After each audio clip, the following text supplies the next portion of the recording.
વિસાવદરના ધારાસભ્ય ગોપાલ ઇટાલિયા માટે મુસીબત ઊભી થઈ છે, કેમ કે તેમણે જે પ્રકારે સ્ટિંગ કર્યું હતું, કોંગ્રેસના નેતા પર આરોપ લગાવ્યો હતો કે તે લાખો રૂપિયા વહેંચી રહ્યા છે અને આમ આદમી પાર્ટીના કાર્યકરોને ગોપાલ ઇટાલિયાના વિરુદ્ધમાં વિડીયો બનાવવા માટે પ્રેરી રહ્યા છે। આ મામલે તેમને સ્ટિંગ કર્યું હતું અને સ્ટિંગને લઈને હવે તેમના વિરુદ્ધમાં જ માનહાનિનો દાવો થયો છે અને 10 કરોડની નોટિસ પણ ફટકારી છે। કોણે નોટિસ ફટકારી છે અને શું છે મામલો, તેને લઈને વાત કરવી છે।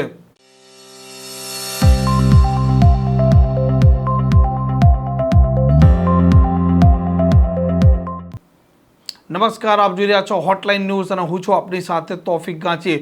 વિસાવદરની જે ચૂંટણીનો જંગ જામ્યો હતો તેમાં એક પછી એક નવા પળો પણ ખુલતા હતા, આરોપ પ્રત્યારોપનો દોર પણ ચાલતો હતો અને ગોપાલ ઇટાલિયાએ જે પ્રકારે સ્ટ્રિંગ કર્યું હતું, આ સ્ટ્રિંગે હડકંપ મચાવી દીધો હતો, કેમ કે આ સ્ટ્રિંગમાં આમ આદમી પાર્ટીના એક કાર્યકરને જે કોંગ્રેસના પૂર્વ ધારાસભ્ય હતા લલિત વસોયા, તે પૈસા આપી રહ્યા છે, તેમના રૂમમાં બોલાવી રહ્યા છે, આવો સ્ટ્રિંગમાં દાવો કર્યો હતો અને 2 લાખ રૂપિયા આપ્યા બાદ ગોપાલ ઇટાલિયાના વિરુદ્ધમાં વિડીયો બનાવો તેવું પણ આ સ્ટ્રિંગમાં ચર્ચાઈ રહ્યું હતું। આ સ્ટ્રિંગના લીધે મીડિયામાં પણ ખૂબ મુદ્દો ચગ્યો હતો અને અંતે આ લલિત વસોયાએ તેમના વકીલ થ્રુ આ ગોપાલ ઇટાલિયાને 10 કરોડની નોટિસ એટલે કે માનહાનિનો દાવો ફટકાર્યો છે અને 7 દિવસમાં ખુલાસો કર્યો તેવી તેમણે પણ વાત કરી છે। આ નોટિસ છે તે ગોપાલ ઇટાલિયા માટે મુસીબત ઊભી કરશે અને આ મામલે લલિત વસોયાની પ્રતિક્રિયા સામે આવી છે।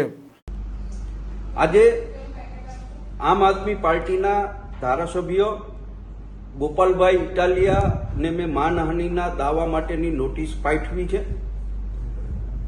વિસાવદર ધારાસભાની પેટા ચૂંટણીની અંદર ગોપાલ ઇટાલિયાએ સ્ટ્રિંગ ઓપરેશનના નામે ખોટી રીતે મને જે બદનામ કરવા માટેનો પ્રયત્ન કર્યો હતો, એ પ્રયત્ન બાદ મેં મારી ગુજરાત પ્રદેશ કોંગ્રેસના સૌ આગેવાનો સાથે, મારા એડવોકેટ સાથે મેં વાત પણ કરી છે અને મારી માનહાનિ થઈ હોય એવું હું માની રહ્યો છું ને એટલા માટે ગોપાલ ઇટાલિયા સામે 10 કરોડના દાવા માટેની નોટિસ મેં આજે એમને આપી છે।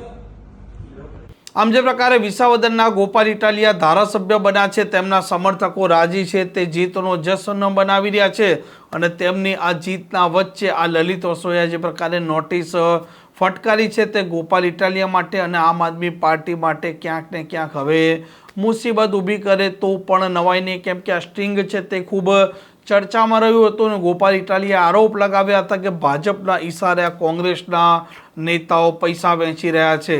આ પ્રકારના સમાચાર, પ્રકારના અહેવાલ માટે હોટલાઇન ન્યૂઝની ચેનલ જોવાનું ને સબસ્ક્રાઇબ કરવાનું ભૂલતા નહીં। નમસ્કાર।